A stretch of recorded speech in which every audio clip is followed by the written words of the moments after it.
50 seconds.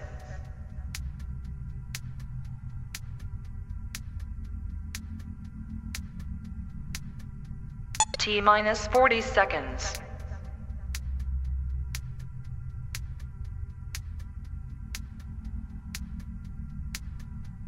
T minus 30 seconds.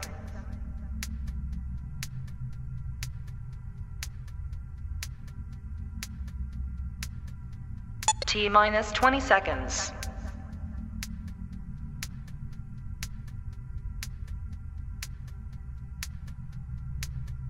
Ten, 9, 8, 7, 6, 5, 4, 3, 2, 1, 0.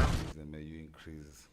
Forgive me where I have sinned, and may I always project you, and that many might be drawn to you. In Jesus' name we pray, amen.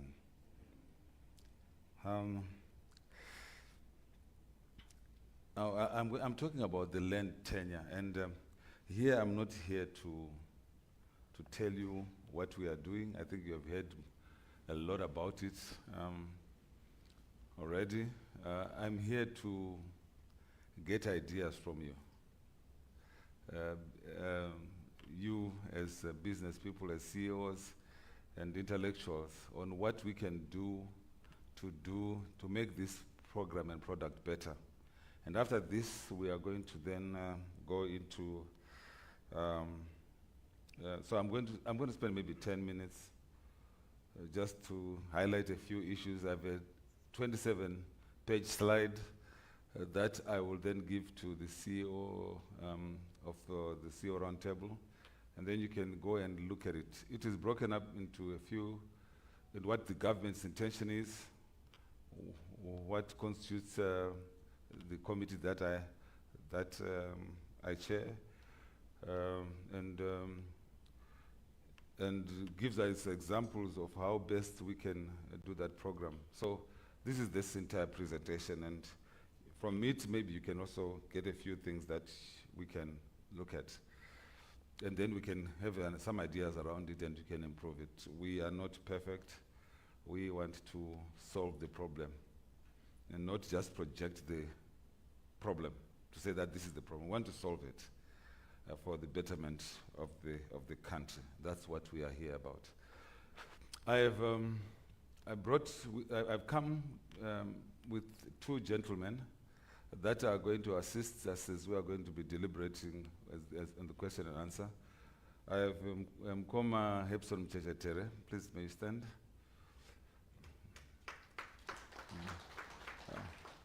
Mkoma Hepson Mchechetere is a celebrated veteran of the struggle. Was a member of, was one of the provincial commanders during the war. Then went into broadcasting, was brought back to Maputo, I think, to be responsible for the broadcasting side. And that's why you saw him on TV and ZBC during those initial years with his difficult questions. But he's the chairman of a subcommittee on stakeholders engagement. So if you have anything that you want to assist us with, he is the right man to do it. Then I have Professor Rukuni Moyendizo. Professor Rukuni, again, it needs no introduction. He's the land champion in this country. He's done it from the 70s, I think. One of the things that I did not know, that Professor Rukuni, his side job when he was in London at Lancaster, his side job, because in London you have to do many jobs, but his side job was to drive Comrade Tongo Gara. He was the driver at Lancaster, his MRI drive. Yeah, so that, in fact, that's what he did better. He did a better job at driving than being a professor, I think. Because from it, we managed to get our, the independence that we now cherish, isn't it so? So, Look, the land reform program is a program that after the second Chimurenga, I mean, the real essence of the war was to reclaim the land, isn't that so? And so that is what you see there. We then went into this process of reclaiming that land, and then fast forward to 2013, we had we incorporated in our constitution how government would then acquire the land, and then how they would dispose that land to the Zimbabweans. Now, I think in Section 72, I think, is the one which speaks to how government was supposed to acquire land, and Chapter 16 is the one which is responsible for how government then disposes this land or gives this land to the vast majority of Zimbabweans, how then they allocate that land. Now,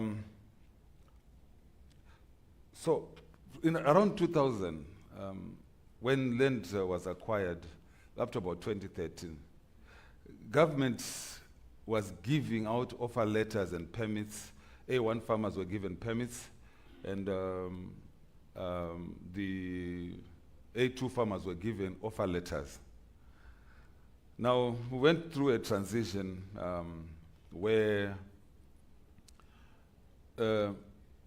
people who were getting this land were unable to access finance. Now, for those who have banked internationally, and I've done a bit of that, you generally want to use the asset that you are, that very asset, to borrow from the bank to be able to capacitate you to do your whatever you do. One of the things that happens in Africa is that we use other assets and we encumber other assets to use to do some project.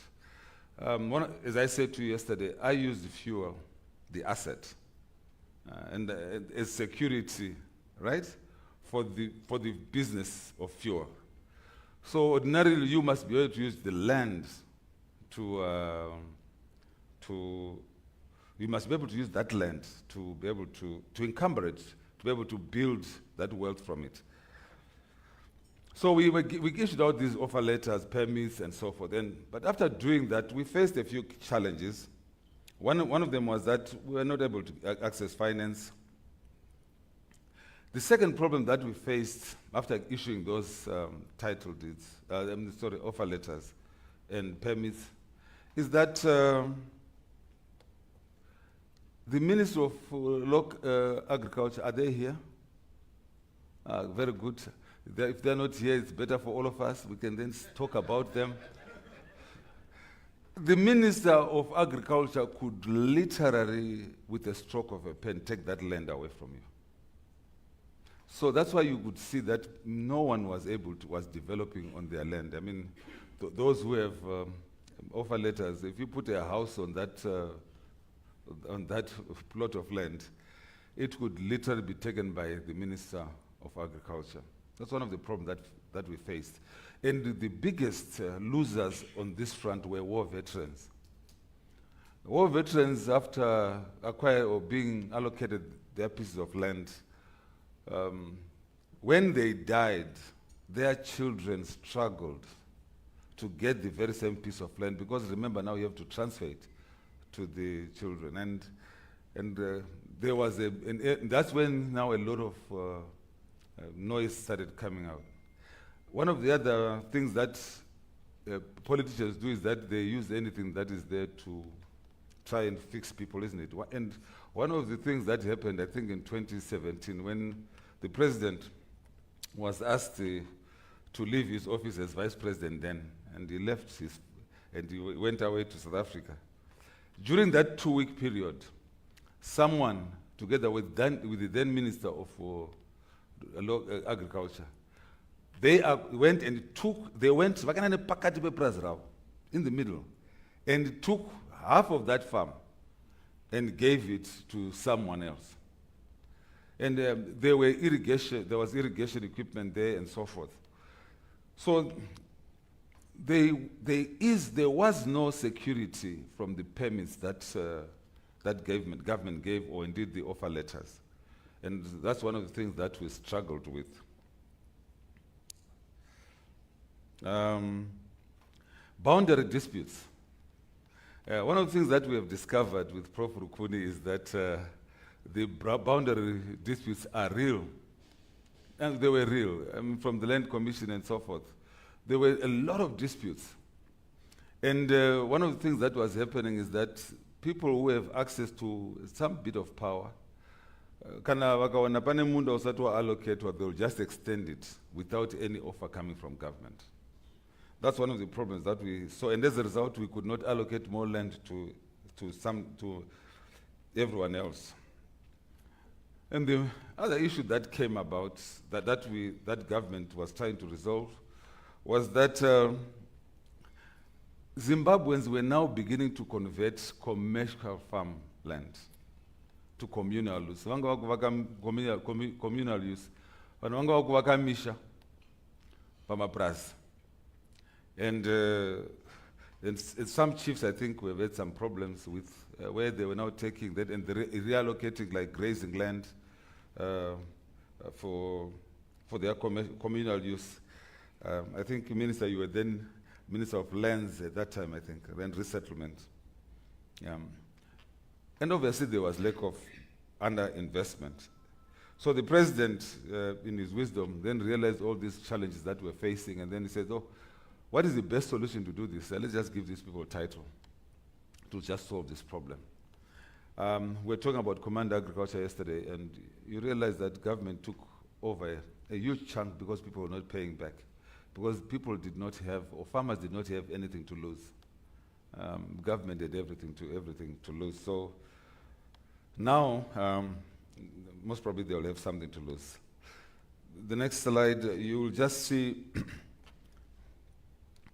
this is, that picture then tells you what government has done in the distribution of land in the country.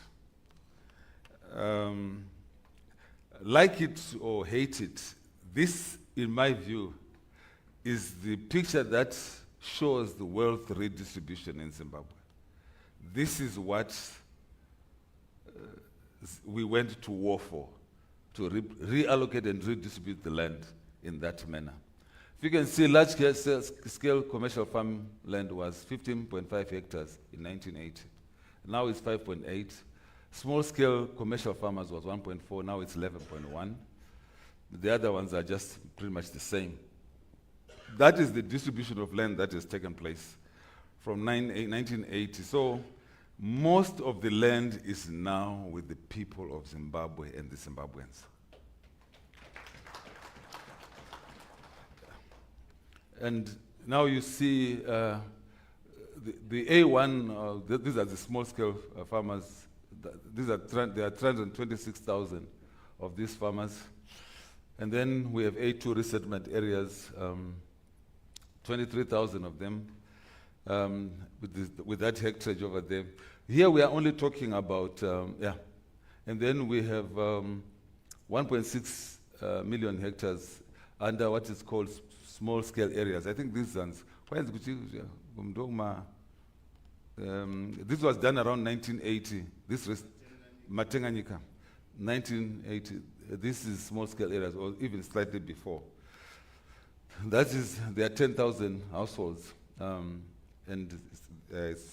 we have that hectarage.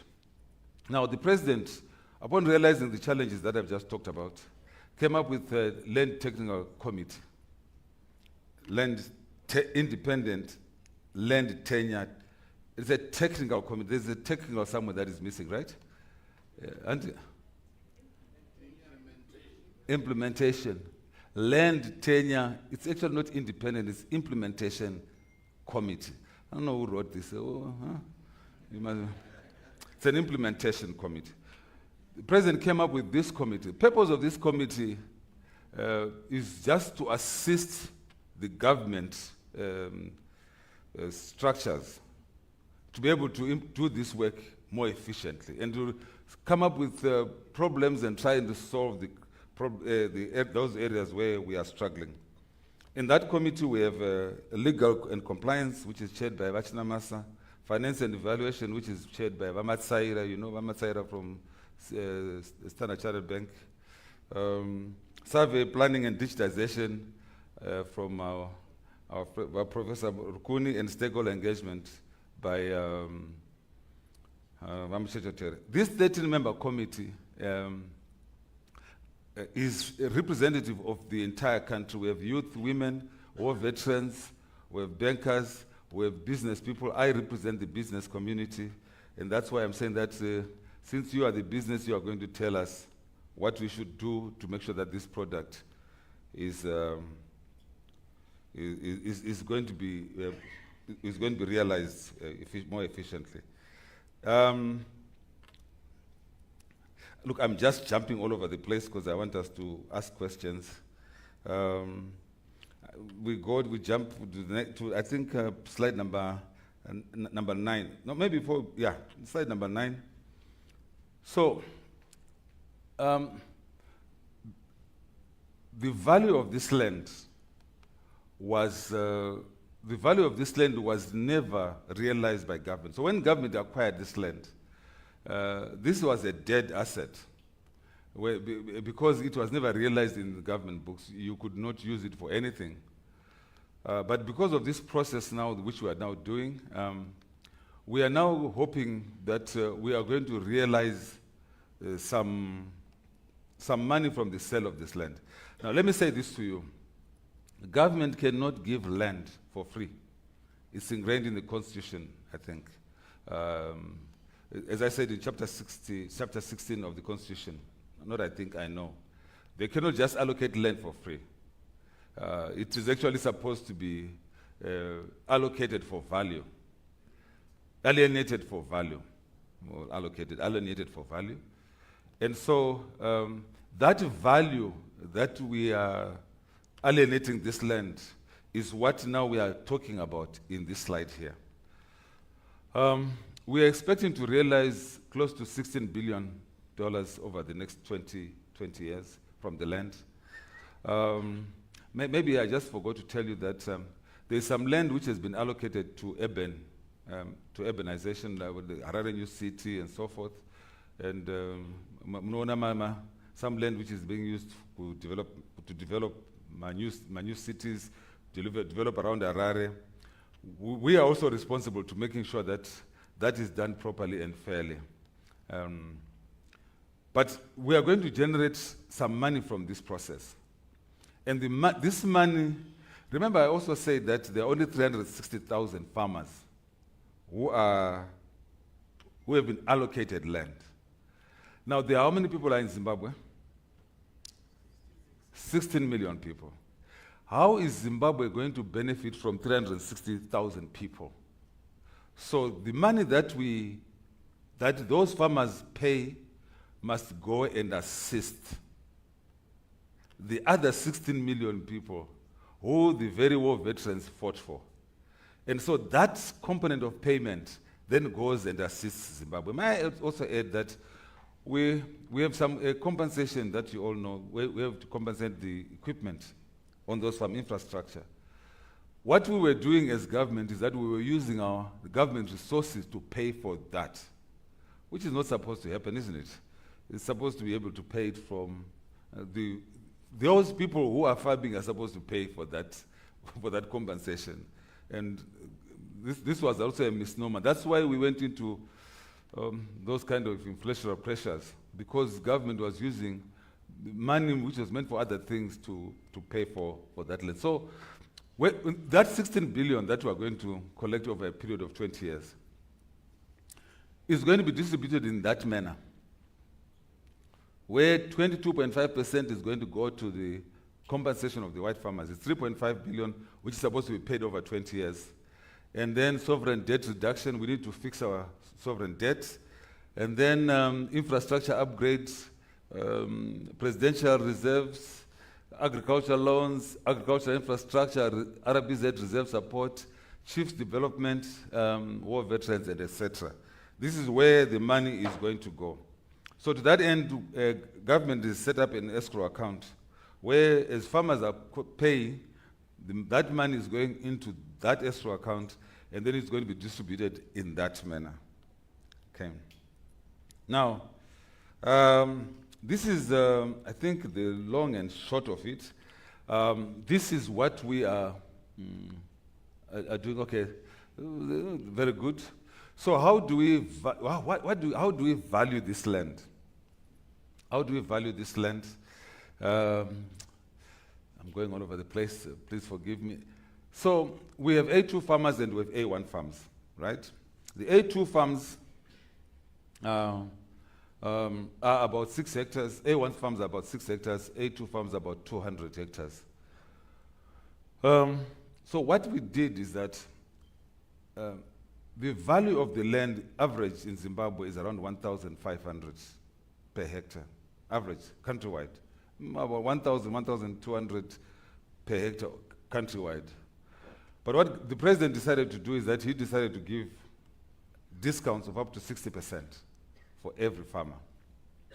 And so that 60% is the room that we want to give the farmer as a room for them to borrow to put infrastructure on that very farm.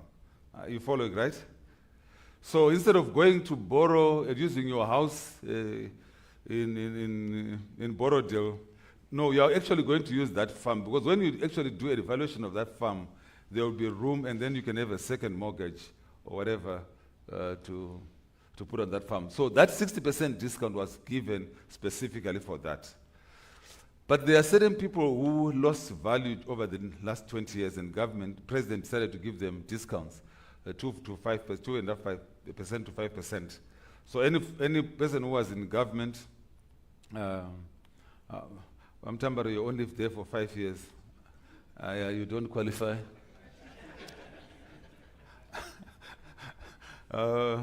My brother here, I think, is smiling. He can qualify. He's been there for more than 10 years. You're close to 20 years now. So you'll qualify for 5%. And war veterans, they are being given 15% as a discount. But there's a special discount again for war veterans, where if they have more than 5 hectares, if they have 5 hectares, for the first 5 hectares, they pay only 6 hectares, right? For the first 6 hectares, they pay $10 per hectare, which becomes $60 for all war veterans. And then anything above that, they then go on to the commercial space. If you pay cash, you are given 15% discount. That's just to motivate people to, with all those people like in Nigel, who's got money in their vault somewhere at their house, please can you just bring that cash and you pay for that farm. Just go back a little bit. One slide before this one. Before this one again. Okay. Can you go to the examples? Yeah, okay. So I've put in some examples here which speak to what a 6-hectare farm is supposed to do. Okay.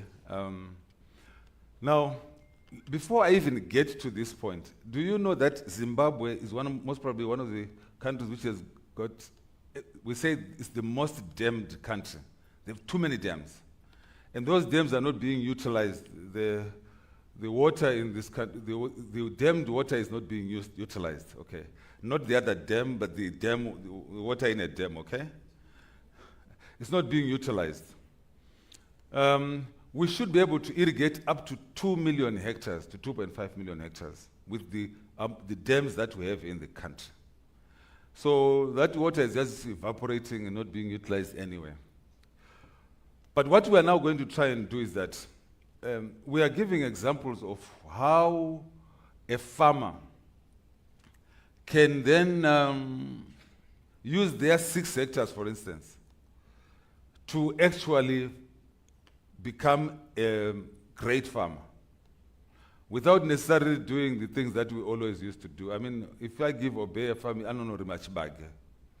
but we want to move away from that. So what the president then did is that he gave us two facilities. One for A2 farmers, and I'm going to speak mostly about the A1 farmer one. So every A1 farmer, remember I spoke about that there's some room, isn't it? That room that the president gave us, the farmer is then going to be given a facility which is called a booster kit facility. And that booster kit facility will give him a borehole. If they are closer to a water body, irrigation for about 2 to 4 hectares. They'll get Starlink, they'll get, someone was from IMC, you still doing Starlink? No, not anymore. Okay, you're going to get Starlink. You also get infrastructure to be able to put on that farm. So we're expecting that in the next 10 years, we'll have 360,000 hectares of A1 farmers who have irrigation. That is the president's vision, okay? And so I'm just giving you an example of what a farmer around Mashonal and West, Central and East, maybe, bit of Gweru, will be able to do with that booster kit, Manicaland as well. They should be able to build, just go back, they should be able to do something like this. They should be able to do tomatoes, potatoes, cabbages, onions, maize, and wheat. One of the things that we're doing in our committee is we're also building markets for all these things so that you can be able to sell them. So you should be able to do something like this. And go on, next slide. These are the kind of yields and the kind of margins that you'll be making from that 6-hectare plot. Next slide. Okay, just go back. These are the kind of margins that you'll make from that plant, from that farm. And these margins are then what we use. Because the question is, how then does this A1 farmer, how are they going to be able to pay for that farm? And remember, you all know that we're giving mortgages, 20-year mortgages for that, and the farm actually doesn't pay a single cent. We give mortgages. So if you pay cash, well and good, but if you don't have a cent, who doesn't have money here?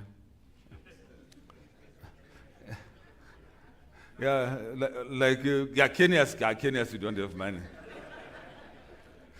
So if you don't have any money, what we then do is that we'll give you a mortgage for a piece of land. Do you know that the only thing that you need to get this title, you don't even have to pay a single cent on day one. Do you know that? A single cent.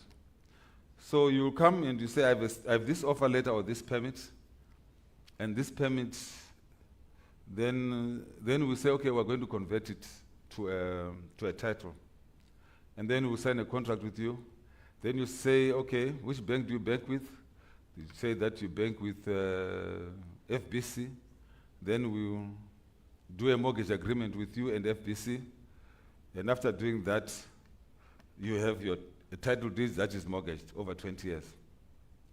But what I'm showing you here, we're then going to also offer you a booster kit facility, which is about $11,000 for an A1 farmer.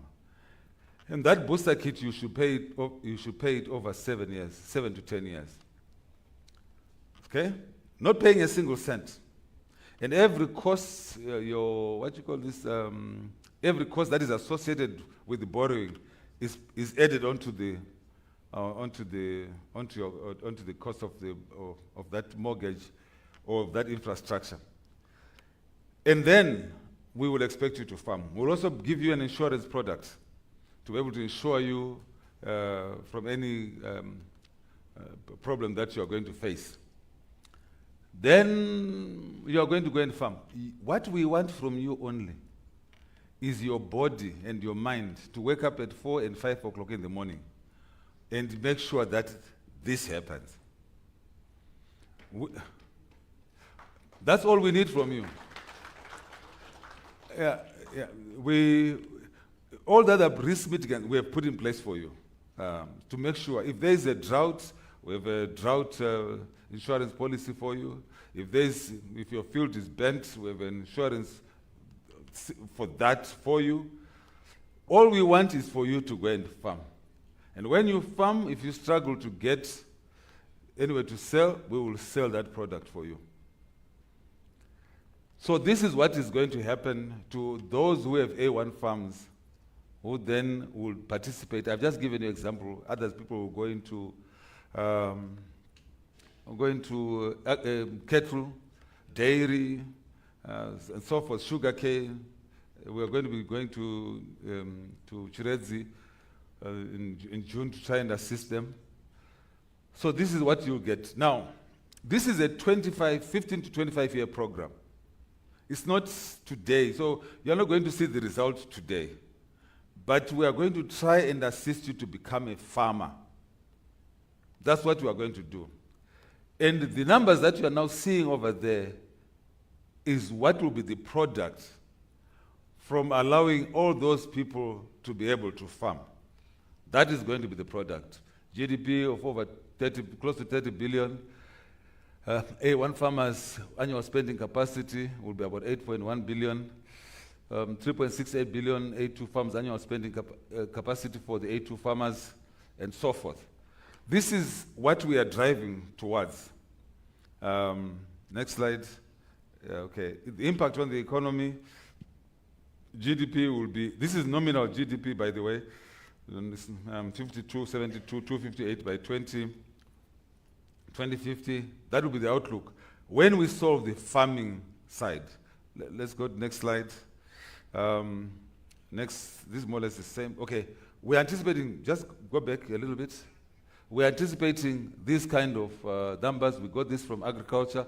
If we utilize the farmland as well as we should, and we're only focusing on the 10.8 million hectares that was acquired by government, this is what we expect as an economy by 2050. We know, anyone who has done farming will know that the first 5 years, if you are really a farmer, first 5 years you are struggling. And we have put in some pressures to protect you, some aspects to protect you from those pressures. And we're going to start working towards really farming well after 2030, somewhere around there. And this is what is going to happen by 2015. Let's go on. What's the next slide? Okay, this is the investment that is required in 15 years in agriculture, and so forth. Let's go to the next slide.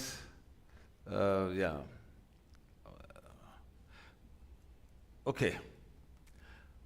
Shaping the future. Wow, this is just nice. Let's go to the next one. Okay. You know, the mantra ya president is nyika inova kwa nevene vayo. Ndizoka? Nyika inova kwa nevene vayo.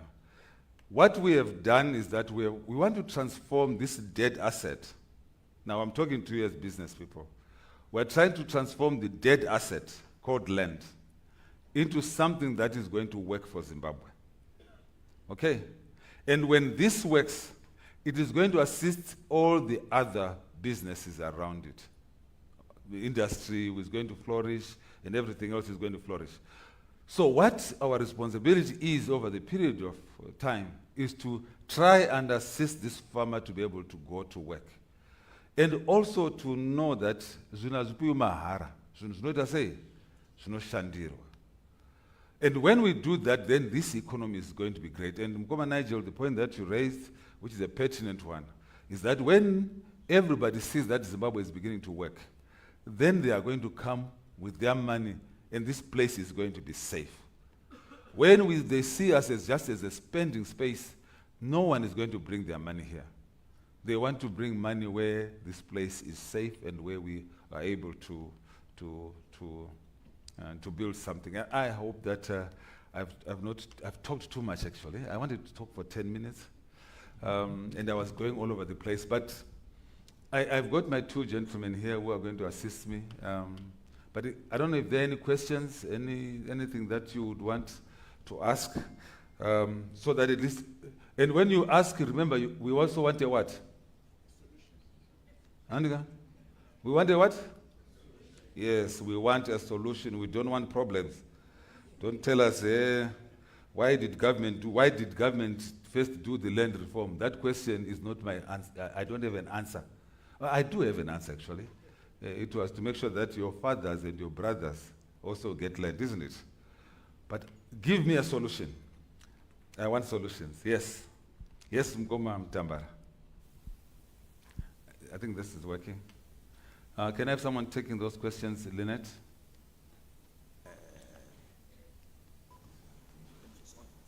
Yeah, thank you very much for that presentation. Now, the issue of dead assets or dead capital did not start with the land reform program. Even before the land reform program, communal land was dead assets.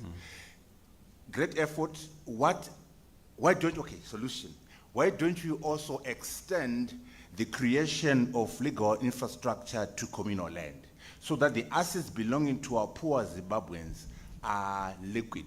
They can go and borrow against that land in the communal areas. They can borrow against their houses and their businesses in the rural areas. So can we extend the idea of legal infrastructure for property and property rights to communal land and also to communal assets? Assets belonging to poor people must be liquefied. Okay. Thanks, Prof. Communal. I think you should clap hands for... he's still a politician, I can see that. Communal land. He wants the poor to get... and that's a great thinking. Anyone else? Yes.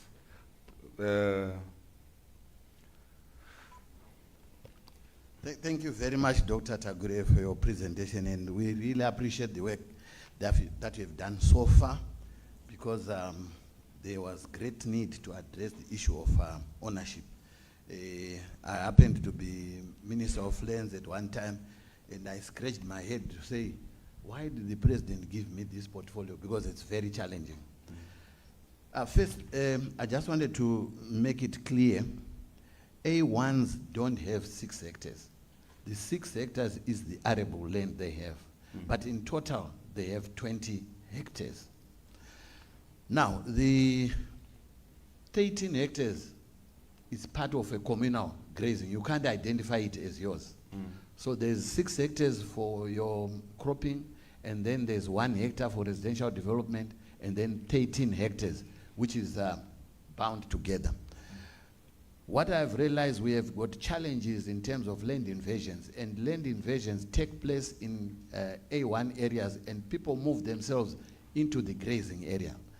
My question is, do we need to have this grazing area? If you go to other countries, I'll give Italy, for example, they've got 3 to 5 hectares as farms, and they do quite a lot of production on those small farms. My suggestion would be, either we replan the A1 area so that each one can have the 20 hectares allocated to that space. But it might be difficult now because the area for grazing is in one area, and where people put their houses and fields is in one area. Now, who wants to be moved from the field into the forest? That will be a bit of a problem. But maybe if to say we accept that we downsize further to 7 hectares, the one for residential and agriculture becomes the A1. And then we then also go and subdivide the grazing area and allocate to others. Because we continue to have these challenges, and very, very difficult challenges to move, as long as we have that land lying idle. The other issue which I wanted to raise, because now there's this introduction of a title deed. Initially, we said ownership is through title deed, offer letter, a permit. Now, I think there's need to amend some of our statutes to say now that all land will be owned through a title deed, so that we don't have the gray areas of who owns what. Okay. Right. Thank you very much. Wait. Okay. Allow me just to go further. Okay. Right. My boss is here, so, sir, Right. You said loans, you are going to be giving the new farmers loans. We need to relook at the interest rates. The current prevailing interest rates are not viable. Otherwise, we give these farmers, we're actually putting them in jail because they will fail to pay for that. Lastly, there's a big challenge of fake offer letters floating around. During my time, I know we managed to get a number, but now there are even more. We are seeing, I actually happen to be coming from a constituency which is wholly agriculture, and we are seeing people coming up with these offer letters now because they've heard about title deeds and they want to cover it. But otherwise, thank you very much, and the issue of saying currently land is dead asset is very, very correct, and the principle of saying there's nothing for free. Those who thought they got the land for free, it was government paying for it. And so it means somebody is paying for it.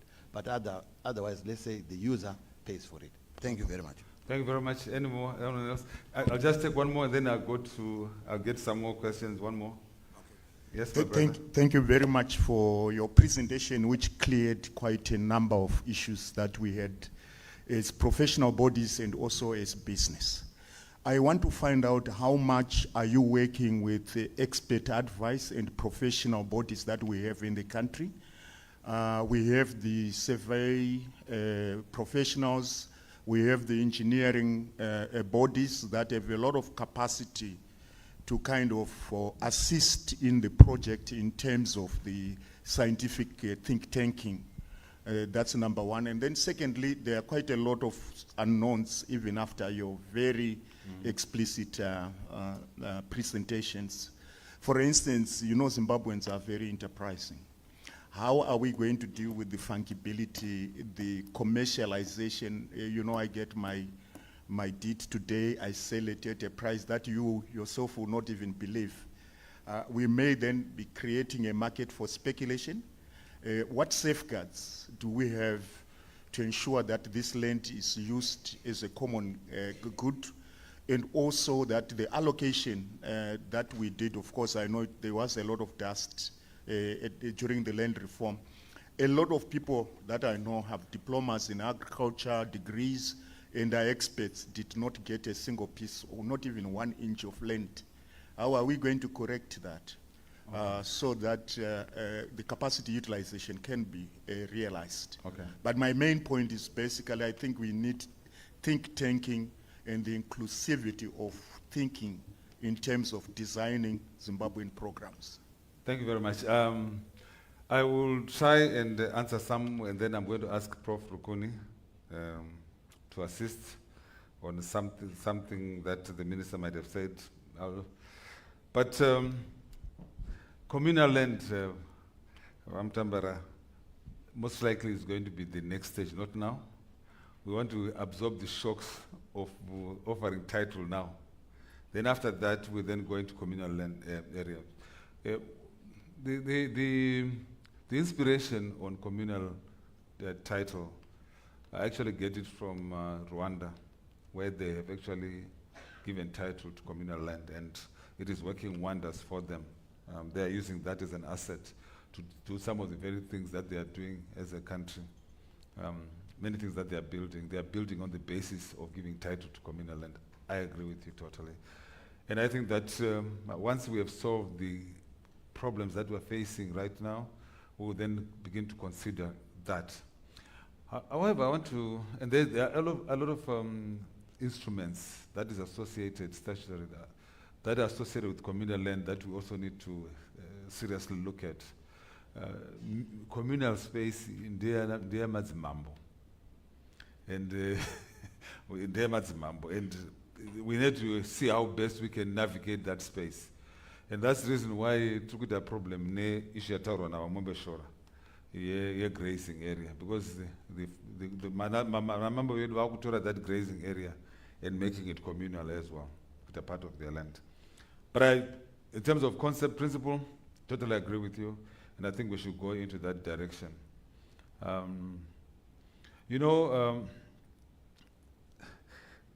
There are certain things that are built in us as Zimbabweans, And to change that,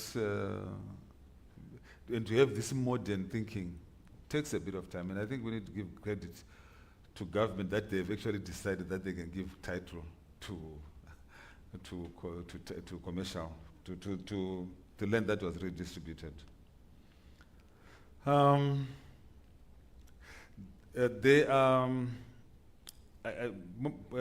Mubashura is not here to listen to this one. There are different forms of A1 farms. There are villagized A1 farms, and then there are standalone A1 farms. The villagized A1 farms is what he was referring to. And the A1 farms, which are self-contained, also some of them are 6 hectares. A1 farms go up to 20 hectares in general. If you come to Mat North here, some of them are 20 hectares. Anyone who's in the region number 5, their size of hectares is around 6 hectares, 20 hectares, sorry. So the issue that he is raising is an issue that we are seized with. It's an issue that Land Commission is seized with. Land Commission, the chairperson of Land Commission is a member of our technical committee, and they've already highlighted that they're having struggles with the communal grazing. And I want to take his advice, and I think Prof. Rukuni, that we look at, see whether we can try and restructure that communal grazing, because in the future, it is going to cause a lot of problems, and I concur with him that we should look at it. May I say to you that, do you know that the average farm size in Israel is actually 6 hectares? 6 hectares. If you are said to have a big farm, wakasenga munepraz, 6 hectares. And yet, Zimbabwe, we need more land. Yeah. Issue of fake letters. Fake letters, yes, we are dealing with it, but this process is going to clean up those. So what happens is that if a person with an offer letter comes and they say that they want title, we'll go through a verification process that whether they actually were given that offer letter. And that then, when we see that they actually were the owners, then we will give you title.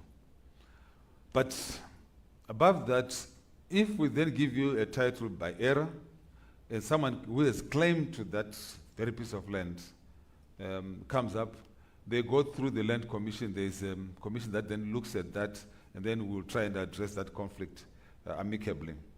Interest rates for the loans that I'm talking about is 7.5%. I think that's okay. What do you think? Is it okay? I think that's fairly reasonable. Internationally, that is fairly much okay. Professionals participating, we are using all the professionals that we possibly can. If there are any that are have not been contacted, we go through their bodies. But if there are any who have not been contacted, please feel free to contact Vamcheche Terry. He will assist you, and he will assist us by making sure that we contact you, because we want the process that allows everyone to participate. Allocation of land. This committee does not allocate land. We don't allocate land. Land was allocated way back, and we have no land that we allocate. What we only do is to assist those who have been allocated their land to get title. And we also make sure that we are following the law in doing the same. So I'll give you an example. Land Commission Act says that you can get an offer letter using a company. Now that, according to the Constitution, is not legal. You should get land title. Yes, a citizen is the one who is supposed to be granted a title, not a company or so forth. So we are giving what? An individual. An individual is identified by an ID number.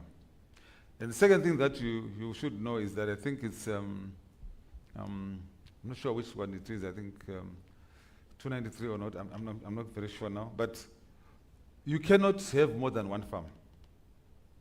You cannot have you can only have how many farms? One.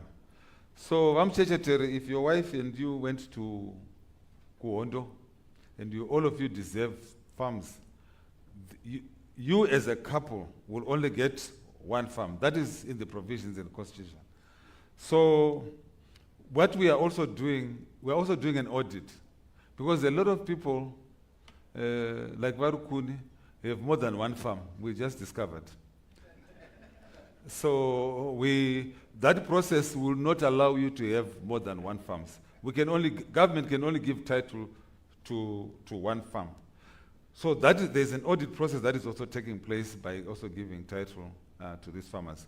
So from that process, we're going to have an allocated land.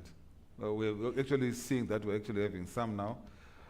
But now we're going to prioritize a certain groups of people. 20% according to the War Veterans Act, 20% of all the land that was allocated is supposed to go to war veterans. So we're going to allocate some of that land to the war veterans, to the women, and to any other disenfranchised group, including the groups that you have just mentioned. So we are going to handle that, okay? I think that, I don't know if they have not answered anything. Do you mind if I just take 3 more questions? And then? We don't mind at all. It's such a massive subject, Doctor. Why don't we get Professor Rukuni right now, just to make a quick comment, and then we'll take one more question. It's such a massive area. We've got to get you somewhere. Okay. Sir, you've been asked to make a comment. Okay.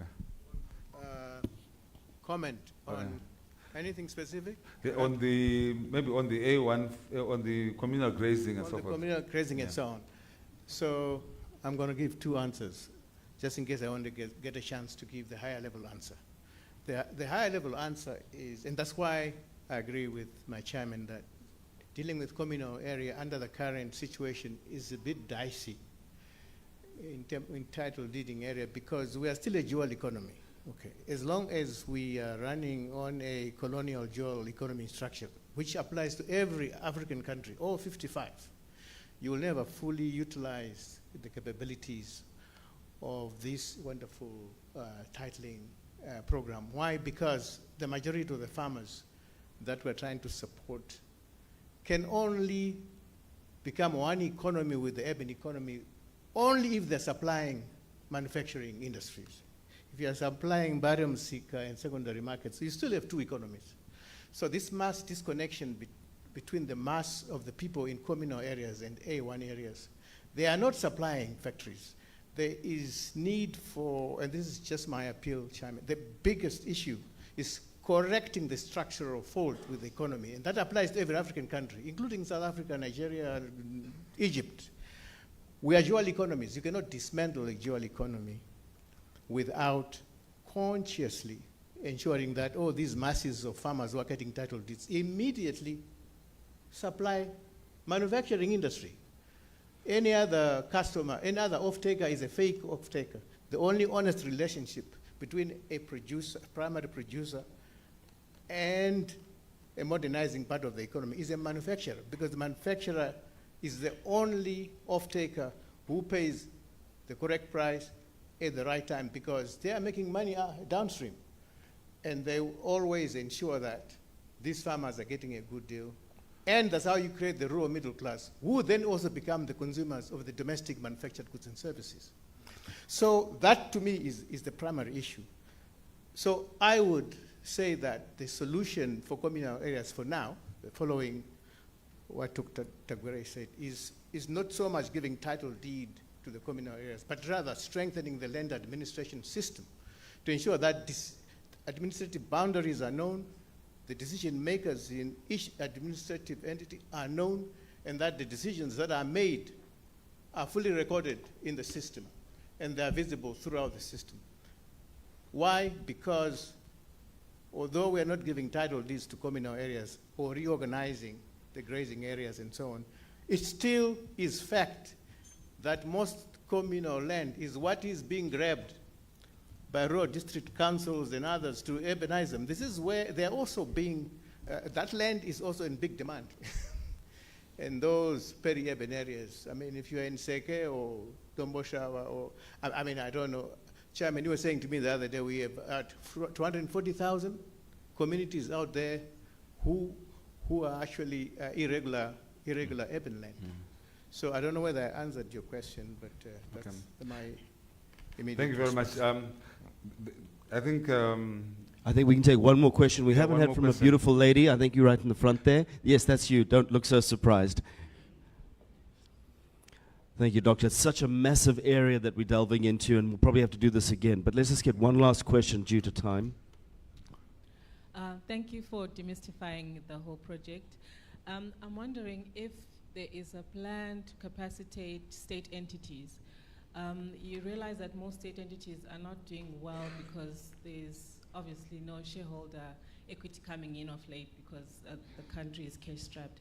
I'm thinking that maybe there should be, of the disenfranchised groups you're speaking about, you should put state entities there, because yesterday we were talking about the creation of shared value with communities. So if state entities are given titled land with which they can approach banks and other funders for some assistance, I think it would assist in the plight of the state of our state entities, and I think it would accelerate the economic growth that we're looking out for. So I think maybe a dedicated program for the capacitation of state entities through titled land would be very much called for at this point. Okay. Thank you. Noted. Thank you. Thank you We'll very hold much. that. One more, because they're begging for questions, Doctor, so I'm just trying to get those comments out, and we respect our CEOs. Go ahead. Thank you so much. For me, it's just a suggestion, Doc. You spoke about the kits, the booster kits. Probably I would have missed something in there, especially if I may be very specific as a solution to tobacco farmers. Right now, the energy side of East, they use mainly wood, and issues now to take degradation of the vegetation. They will tell you that they've got wood lots, but looking in our communities, you may not find it that way. So I'm thinking that the committee may want to find somebody who's looking into that, probably assisting. If it is that they use, be it coal, how are they supported from probably from Wange to as a distribution center to wherever they are, and then make sure that we may have models, especially when they are building the tobacco bans, to which then fits coal, so that we avoid people cutting down trees, because definitely there's devastation. That would be my contribution. Thank you so much. Thank you so much, Doctor. Huge issues. Do you want to close? Thank you very much. Maybe just to digress a little bit, my growth points, twisa ma-title deeds, my growth points.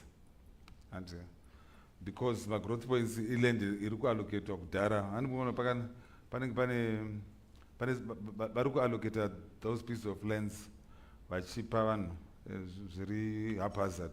So we're going to be doing a lot of work there and making sure that my growth points vanopiwa title as well. Vanopiwa title, and then pana vakakura vabereki vangu vane mashopu kumagrowth point ane toda kuti vanhu ivava vange vane matitle deeds vashandise those properties to go and raise capital. So that's one of the things that we are working on.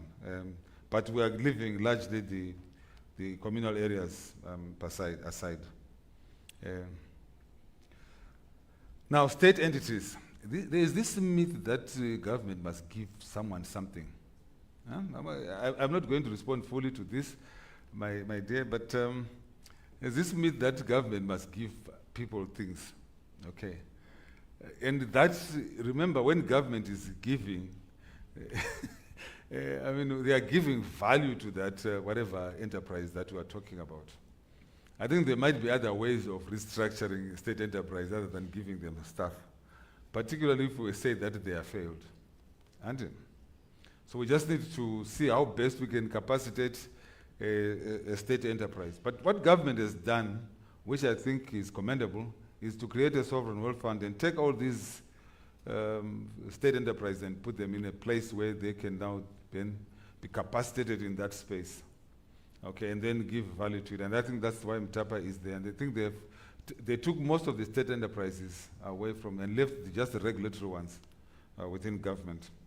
But I think some land was given to one or two of those state enterprises to capacitate them, AFC included.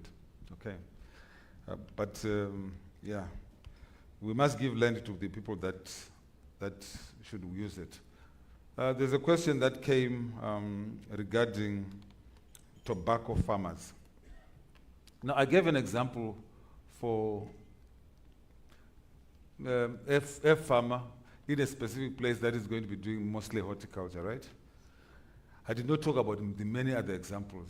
We, as a country, I know the government is working flat out to look at the tobacco industry because we are mainly using contract farming, foreign contract farming, money coming from outside and contract farming to do this work, right? And there's no real assistance to the farmer to make sure that they do it well. And as a result, there's degradation and so forth that you're then alluding to. So we are going to encourage, we are going to look at it. I think that you must speak to the gentleman so that we can look at that opportunity and making sure that we use heat coal and how best we can fund it. We are very clear that heat coal is part of the operational costs. So the loans that are being provided here are really on the operational side, not infrastructural. So we must, if there's infrastructure that we need to put, we should put it, and then we should also then assist with operational loans. And I think we are going to be doing that. Thank you. Thank you, sir. Don't go away. 2 comments. Thank you for that, because as our tobacco industry grows, it costs about 10 kgs of fuel energy for every kg of tobacco, and we're going to devastate our forests while we're trying to grow this amazing economy. Second point, I just couldn't help but look at you, Happerson. I just want to say thank you that I'm a little bit younger, that we didn't meet in the war, because I don't think we would have made it through to this day. I wouldn't be here. And we so appreciate what you're doing for the new generation. And I sense also, Doc, as we've spoken, if we could just get the legacy behind us, I don't think we have time. Get the compensation done. I don't believe we even understand how much the world will respect the reconciliation that's just in this room. So thank you for what you're doing. We don't have time.